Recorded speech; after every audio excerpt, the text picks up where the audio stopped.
Hi Manila, this is Aishadel of ManilaShaker.com and it's finally here, the Realme 6 Pro. This is the next lineup for the number series and this is the latest Realme phone here in the Philippines. So quick specs about this device, it has a 90Hz refresh rate, dual camera on the front consists of 16 megapixel selfie shooter and then 8 megapixel ultra wide. Other specs are 30 watts fast charging with VOOC 4.0 and it is powered by Snapdragon 720G. So let's unbox the phone.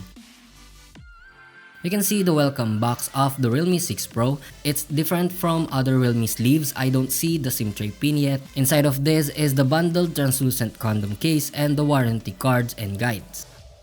Then the device itself. Underneath are the 30 watts power brick, the USB Type-C cable, and the SIM tray pin. Now let's go right straight to the phone. So this is what they call the lightning pattern design. It's pretty dope. It animates when you start moving the phone and it turns upside down in certain angle, and that's pretty cool and surprising at the same time.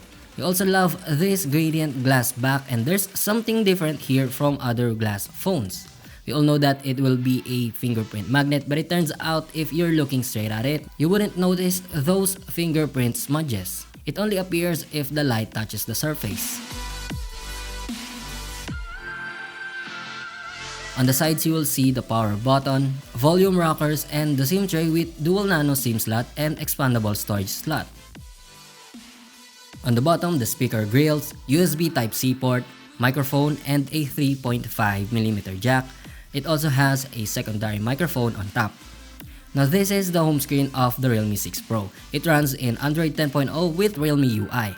You all know that Realme UI has its fluid animation, and it turns out it maximizes the user experience because of its 90Hz refresh rates on this 1080p IPS LCD panel.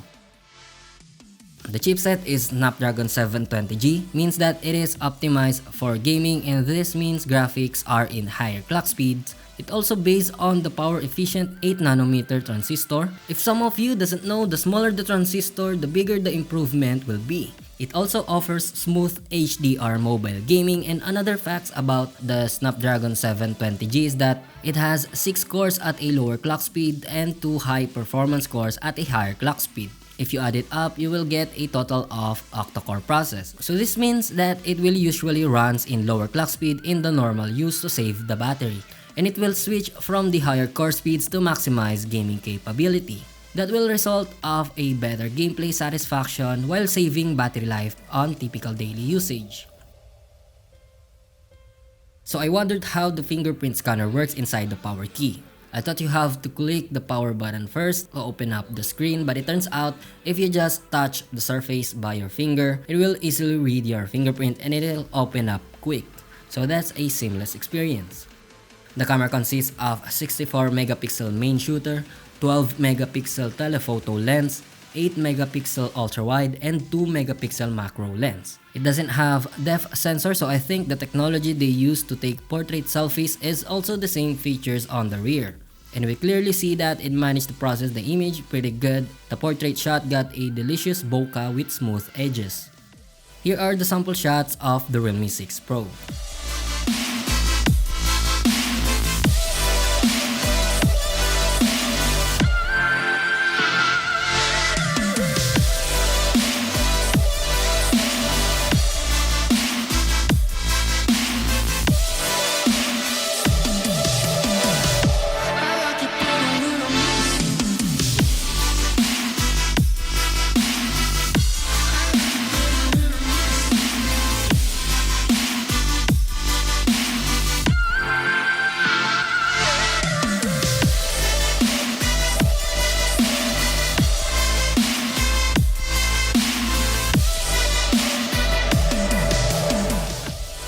That's it for this video. Realme 6 Pro will launch next week, May 27 via live stream, and we can't wait for the price reveal, so stay tuned for more upcoming updates and latest tech news. Leave a like if you love the content and hit subscribe button, and also don't forget to visit ManilaShaker.com for more tech news, reviews, and comparisons of the latest smartphones.